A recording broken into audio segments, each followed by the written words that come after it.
So what's up sa mga kahombre ko dyan? Makagagawa-sap na naman niya pala to. At syempre mga kahombre ko, alam nyo na, today is the day kung saan ating pong tatalakayin mga kahombre ko. And the biggest ever to do it. Ang taong mga kahombre ko na hindi daw pikon. Sabi niya. Sabi ni secret account ko to, na para bang me at nak ang tawagan. Hindi ako ma-offend dyan. Kasi baby yung tawagan namin. Good morning, baby. Tapos nagagalit pa siya kapag tinawag ko siyang Chad. Dapat baby.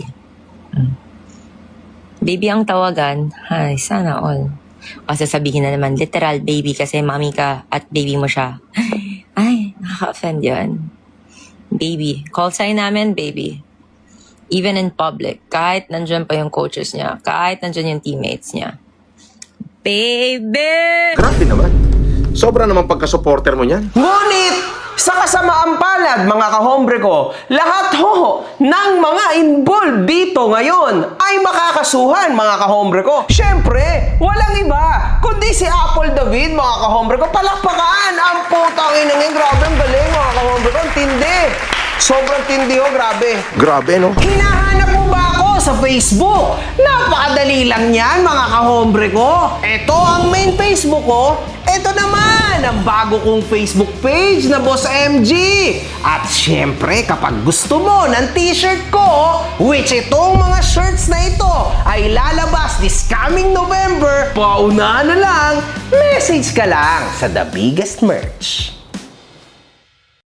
Napakarami nitong mga nakaraang buwan na talagang nambabash ng matindi kay Apple David, stating na si Apple David daw ay PDF, ay pumatol sa bata, ay ganito, ay ganyan. Pero mga kahombre ko, tulad na sinabi ko nung last video ko tungkol sa issue na ito, legally speaking, mga kahombre ko, walang problema sa pagiging magpartner ni Apple David at nitong basketballista na 18 anyos. Okay? Walang problema doon kasi 18 years old naman na yung basketballista. Si Apple David ay 30 plus years old, so what? Diba? Love doesn't have no age. Kung di kayo nakakaintindi sa akin, putang ina nyo, magsilayas kayo. Lalo na't kapag nagmamahalan kayo, wala hong edad-edad sa pagmamahalan, mga kahombre ko. Normal lang yon. Ako rin naman na makakapag-testify doon, okay? Pero, mga kahombre ko,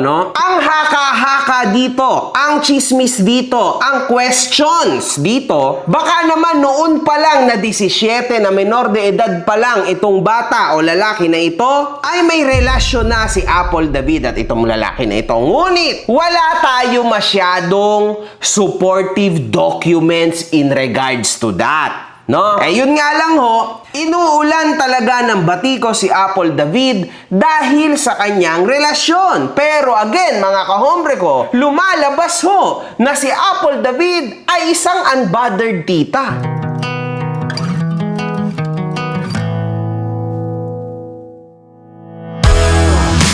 Inggit ka na naman. Diba mga kahombre ko? Tapos, madalas niya rin kalabanin na magsalita ng kung ano-ano against sa mga nagsasabi sa kanya ng kung ano-ano mga bagay na masasakit. May question dito, bakit ayaw mo po sa ka-age range nyo? It's fine. Dito talaga nagigets, no? Sa buhay ba natin, lagi tayo nakakapili? Paano yung mga bagay na biglang dumating na lang na sitwasyon? Tapos, sometimes you just can't explain it. I cannot explain it.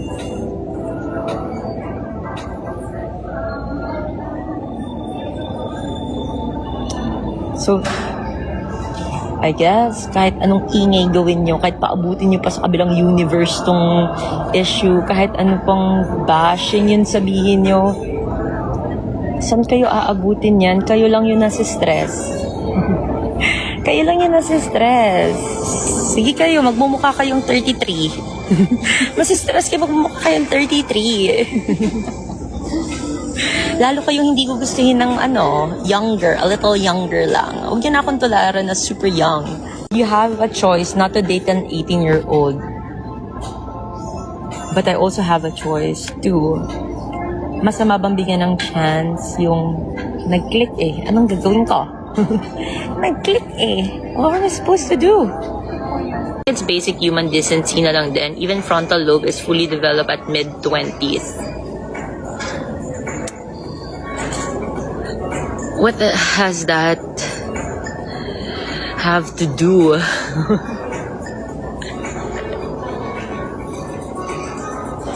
So, ibig sabihin, yung mga 18 years old, di dapat mag-girlfriend, boyfriend kasi hindi pa fully developed. So, dapat yung mga 18 and below, hindi nag-girlfriend, boyfriend, o nagkataon lang kasi na mas matanda ako, kaya biglang issue yung not fully developed. So, ano bang point dito? Hindi pa fully developed yung frontal lobe niya at 18. So, dapat ang mga 18 years old, hindi yan nag-make ng decisions about relationships. Or binibring up nyo lang yan kasi nga, I'm older. So now, 18 years old and below, dapat huwag kayo mag-relationship kasi hindi pa kayo develop. Ano ba yun? Nag-my day pa talaga yan siya. Of course. Walang masama kahit i-post ko pa lahat yung mga pictures namin. Love life ko yun eh. Tsaka page ko yun eh. Pwede naman kayo mag-unfollow. Huwag na lang kayong tumingin. O kaya pumikit na lang kayo para hindi nyo makita. Hindi kayo maging uncomfortable. Or hindi kayo mabwisit. Gigil na gigil ako kung nasa lang. Tignan ko! So in short, mga kahombre ko, unbothered siya. Yun ang gusto niyang ipalabas. Ngunit, mga kahombre ko, sa kasamaang palad para sa mga bashers ni Apple David, ito ang kanyang sinabi. Papunta na tayo sa exciting part. I already said it before that everyone on social media, personal or dump account are covered by the law and can be traced. Too late to delete comments now. I'll see some of you guys soon. Keep safe, everyone. Alam nyo, mga kahombre ko, no? Ako, sobrang tindi na ho ng experience ko pagdating sa kasukasuhan na yan. Alam nyo yan, mga kahombre ko, di ba? Alam ko na. To tell you the truth, mga kahombre ko, sobrang hirap nito, Miss Apple David. Baka akala mo lang, ito trip-trip lang, no? Parang bumili ka lang ng candy sa grocery store, sa supermarket, di ba? Hindi ganun yun, Miss Apple David. Iyan ang pagkakamali mo. Ako'y parating talong-talo ni Ivana Alawi, ni Alex Gonzaga, at ni Ogie Diaz. Kasi apat ho kaming nagpo-promote ng Top Sen. At hanggang ngayon, mga kahombre ko, talagang inaapak-apakan nila ako. Paano ko kaya ipopromote ang Top Sen? Naiiyak na ako! Paano ko ba makakalagkad ang mga mahal kong OFW na katulad kong meron ding experience on being an OFW na kapag ginamit nyo ang aking promo code for the first time na makagago, meron kang libreng $20. Kapag nasa Australia ka, meron kang 30 Australian dollars. Pag nasa UAE, 25 AED. Pag nasa UK, may libre ka na 10 pounds. Pag nasa Europe, meron kang libreng 10 euro, mga kahombre ko. At ito pa yung iba't ibang mga bansa kung saan gumagana ang Top Sen. Pero may bago ngayon, mga kahombre ko, from Bahrain. Sa unang gamit mo ng promo code ko, magkakaroon ka ng libreng 7 dinar, 7 BHD. Gamitin mo na ang promo code ko at i-tap send mo na. Pero ang gusto mong i-remit sa pamilya mo through bank o kahit saan GCash sa Pilipinas. Let's go. I love you, OFW.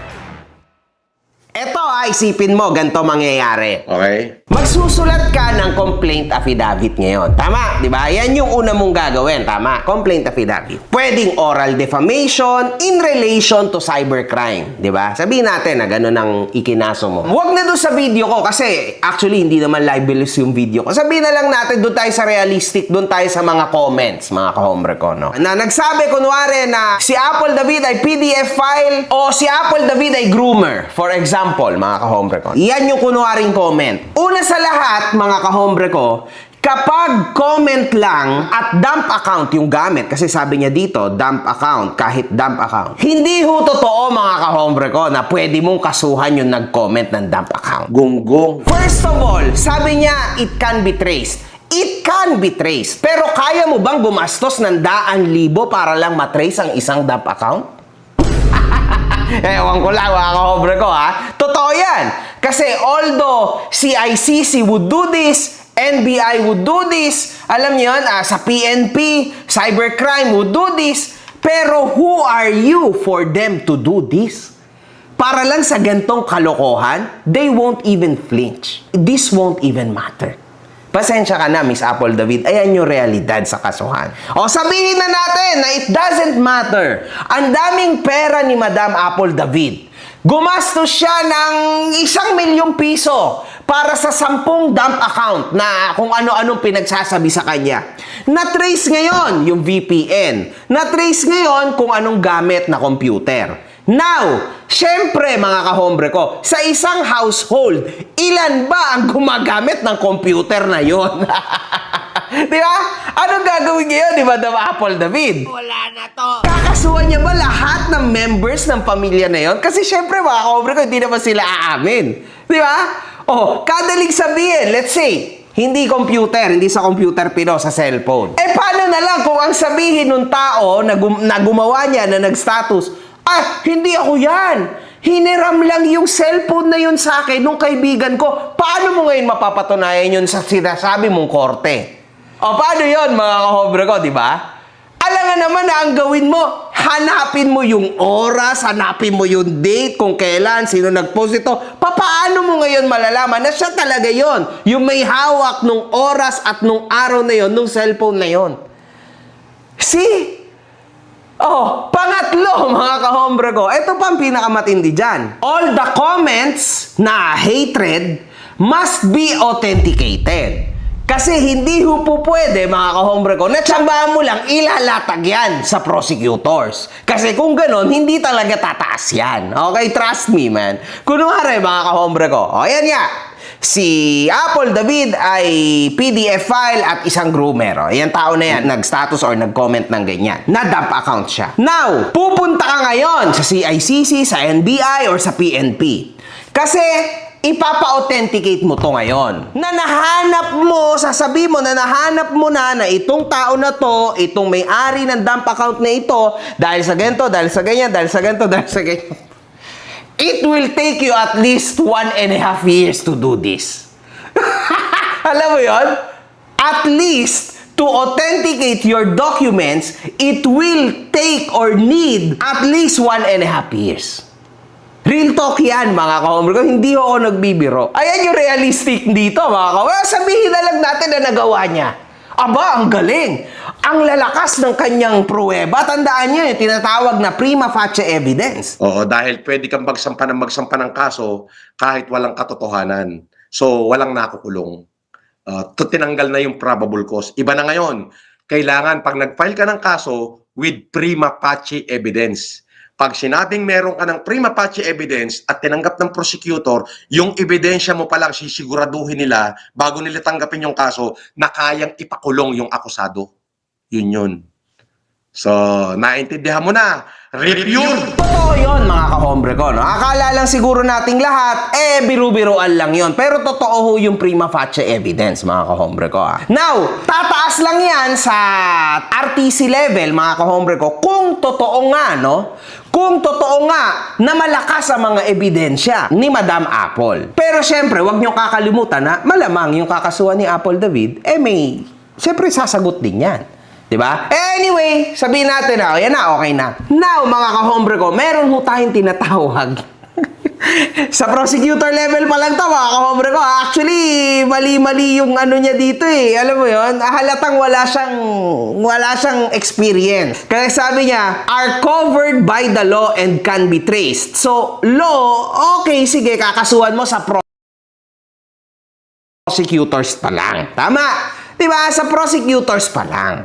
Oh, now, ano mangyayari sa prosecutor level, mga kahombre ko? Meron tayong tinatawag na preliminary investigation 1. Kung saan pupunta yung nagkasala kuno, diba? At si Madam Apple David, tama? Ayun, madali yon. Kasi pag nagkaso siya at tama yung address, kailangan niya rin mahanap kung saan nakatira tong dump account na to, mga kahombre ko, ha? Kasi tandaan nyo, mga kahombre ko, kapag mali ang address na nilagay ni Madam Apple David, sa kanyang kaso, okay, sa kanyang complaint affidavit, at itinuloy niya yan, may balik yan, may consequence yan. Diba? At dapat mapatunayan niya na totoo lahat ng bintang niya, mga kahombre ko, kasi complaint affidavit pa lang, so pinagbibintangan niya pa lang yung tao, mga kahombre ko. Dapat totoo at may patunay siya na yung dump account na yon, siya talaga. Kasi kahit prosecutors level pa lang, mga kahombre ko, at hindi tumaas, na-dismiss agad sa prosecutors level yung kanyang complaint affidavit, putay na mga kahombre ko, perjury ho yan at napakalala nun. Matindi yan mga kahombre ko kasi napakatindi na ho na ebidensya ng perjury pag ang case ay dismissed. Baka dito, Madam Apple David, sa halip na, alam mo yun, unbothered ka, magka-problema ka niyan. Ayan suggestion ko lang sa'yo Yan, totoo yan. Walang halong biro yan. Kasi kung yan talagang pakay o plano mo, delikado yan Kasi more or less, milyonan ang magagastos mo dito para lang makaabot ka sa kung sino mang itetrace mo na yan. Tapos, end of the day, ang dami niyang paliwanag, competent yung kanyang abogado, kasi napakadali lang ho nito, ang babaw ng kaso na to, mga kahombre ko So, halos walang kwenta tong kaso na to, sa totoo lang. Yari ka dito, magkakaproblema kang totoo niyan. Don't panic. It's organic. O ayan sa aking experience lang Anyway, after nito, meron tayong tinatawag na PI2, Preliminary Investigation 2. Nakalipas na yan mga kahombre ko, mga 3 buwan na ho. So ngayon, nasa 1 taon at 8 months na tayo. Tama, di ba? Kasi tandaan nyo, nandun tayo sa tracing, bla bla bla, gasto, CICC, bla bla bla, authentication, 1.5 year yun. Tapos darating si Sampina sa'yo, pagkasulat niya ng complaint affidavit, di ba? Tapos kasama yung mga documents na yun, evidences na yun, aabot niya mga 1 buwan. Okay? Tapos, mga kahombre ko, preliminary investigation date yon. Mga 1 buwan na naman. So, yeah, tama. More or less, Madam Apple David, pag nakaabot ka na sa preliminary investigation 2, nakalipas na 2 taon since this day. Diba? Real talk yarn. Hindi pa yun resolution, mga kahombre ko. Kasi maaari pa na sumagot ulit, yung complainant. Sasagot noong nasasakdal, mga kahombre ko, sa kanyang complaint affidavit. Rejoinder. So, babanat ulit siya, mga kahombre ko. Tapos, later on, babanat ulit yung complainant. So, 4 na beses yung preliminary investigation. Ngayon, oh my God, lumipas na ho 2 taon at kalahati, maybe 2 years and 2 months, mga kahombre ko, siguro, Resolution na. 3 buwan yun, mga kahombre ko. So, 2.5 years now ang nakakalipas. Doon pa lang lalabas ang inaasam-asam ni Madam Apple David na resolution. Okay din sa akin yan. Now, ang problema dyan, uulitin ko lang, sorry yung mga ganituhong klase ng kaso, hindi ho to talaga, alam niyo yun, binibigyan ng, alam mo yun, seriousness, di ba? Although, syempre, complaint mo to, pero realistically speaking, mga kahombre ko, napakababaw ho nito. Ang hinang kaso nito, mga kahombre ko, sobrang hina ho nito. Baka nga kahit sa METC, mga kahombre ko, baka nga kahit doon, pag-ayusin na lang sila, alam mo yun, mag-sorry ka na lang sa kanya, alam niyo yun? Ang pinakamagandang gawin ay manalangin tayo sa Diyos. So now, resolution. Maaaring pabor kay Madam Apple David or maaaring hindi siya pabor kay Madam Apple David, so ibig sabihin dismissed. Sabihin na natin na ito pabor kay Madam Apple David. Diba? Kasi nagawa niya lahat, diba? So lahat ng mga ebidensya nasa kanya. Kaso lang mga kahombre ko, kung oral defamation ho ito in relation to cybercrime, magkano ang bail ito mga kahombre ko? Baka mga 10,000?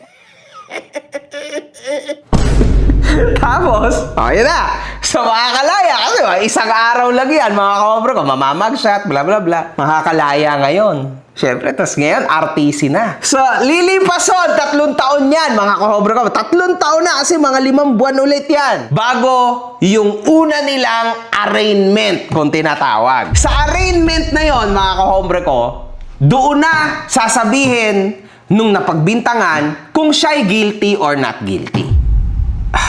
Nakakaantok, mga kahombre ko. So, almost 3 years na, mga kahombre ko. Ayun, RTC na yon, tas tuloy-tuloy, eventually, mapapasawalang sala to, for sure. Kasi mahina masyado yung kaso. Ewan ko lang, Madam Apple David, kung worth it to, na 3 taon mong tututukan ito, Itong shit na to, Or magpa-continuous ka na lang, na, alam mo yon, na ikaw unbothered data. So, para sa akin, mas maganda na mas tahimik ang buhay mo. Kasi baka mamaya niyan, may makalawit ka nga na nagtatrash talk sa'yo online, tapos mamaya yung nakalawit mo, marami palang alam sa social media, baka mapahama ka din dyan. Kasi lalo na't may alam, sa kaso-kaso na yan, delikado ka dyan para sa akin ha. Kasi mga kahombre ko, hindi ho lahat ng nakakasuhan tanga. Tandaan nyo yan, ha? Meron minsan na nakakasuhan tas dinidismiss lahat ng kaso kasi nga, mautak. At lalo na, mautak ang abogado. So, delikado din to, mga kahombre ko. Alam nyo, hindi porke nagkaso ka, ha? Panalo ka na. Wala hong ganyan, mga kahombre ko. Kaya, kayo, netizens, mga Pilipino na nanonood sa akin ngayon, huwag kayong matakot dyan sa mga kaso-kaso na yan. Kasi yan, sa totoo lang, totoo yung sinabi ni Norman, pahabaan ho ng PC yan. Yan, totoo yan. Paramihan ng perang gagastusin yan.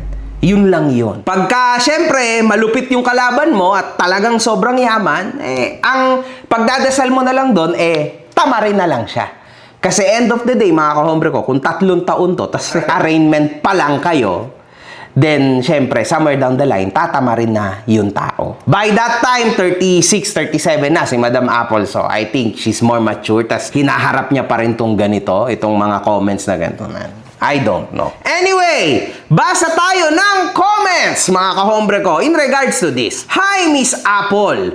Quick question. By legality, Chad is of legal age. But on the aspect of ethics and morality, isn't unethical to be romantically involved to a person who is the subject or has connection to what you do as reporter. Like, it's unethical na jumowa ng student if teacher ka or if lawyer or daughter ka. It is frowned upon to date a client or you will risk your license. Pretty sure there are standards that journalists uphold. Guys, if you are really serious about your grievances about Apple, please file a complaint sa KBP. Covered po ang courtside reporters. Actually, mga kahombre ko, ayan yung isa sa problema ni Madam Apple. Meron at merong matatalinong mga tao. At merong mga matatalinong abogado na babalikan ka. Kinakabahan yan. Ayan yon.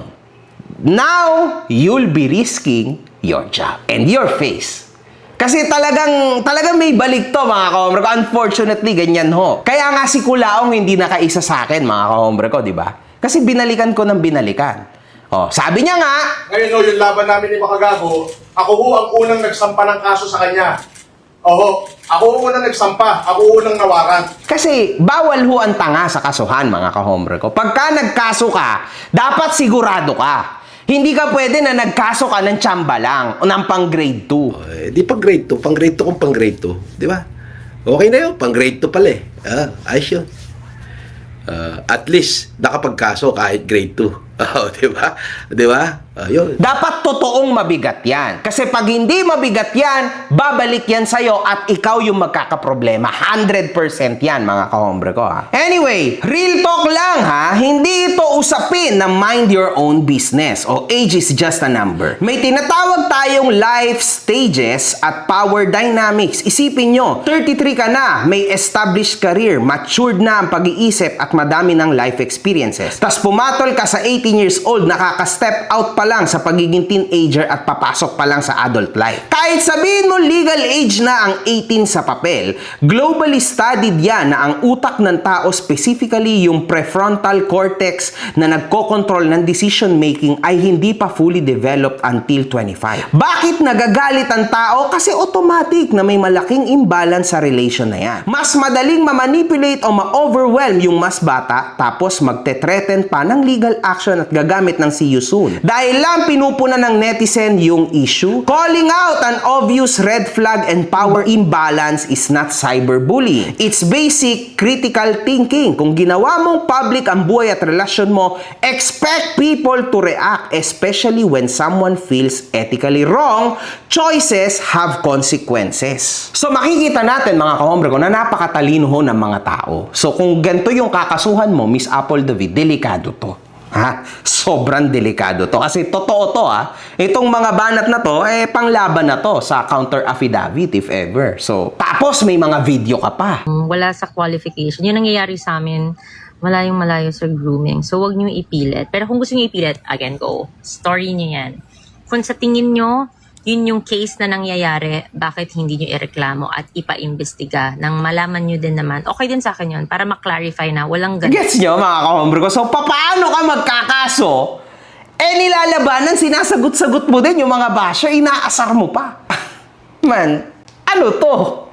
Diba? Magiging parang Kulaong versus MG yan. Walang patutunguhan yan. Kasi, parehas lang kayo nagtatrash talkan eh. Wala na. Grabe, no? Ang gagaling nila, di ba? Girl, being criticized is not the same as being cyberbullied. You made your relationship public. People are allowed to have opinions about it. If someone actually threatens, harasses, or defames you, then by all means, use the law. But people don't approve my relationship is not automatically a criminal offense. See you in court over an opinion, I guess. Wala na. Napakatalino din ito, mga ka-hombre ko. And actually, this is real. Sobrang totoo ng lahat ng to, mga ka-hombre ko. So, yun lang, no? Again, Madam Apple, pinablish mo ang relationship mo, then what do you expect to happen? Siyempre, maraming tao ang magko-comment. Ngayon, ayaw mo sana na napag-uusapan kayo. Hindi mo dapat pinablish. Anyway, mga ka-hombre ko, sa ngayon, hanggang dito na lang. Ewan ko, anong comment nyo about this? Comment down below. One love, good fucking vibes. One love, good fucking vibes. Yes, of course. Galingan mo pa, putang ina mo!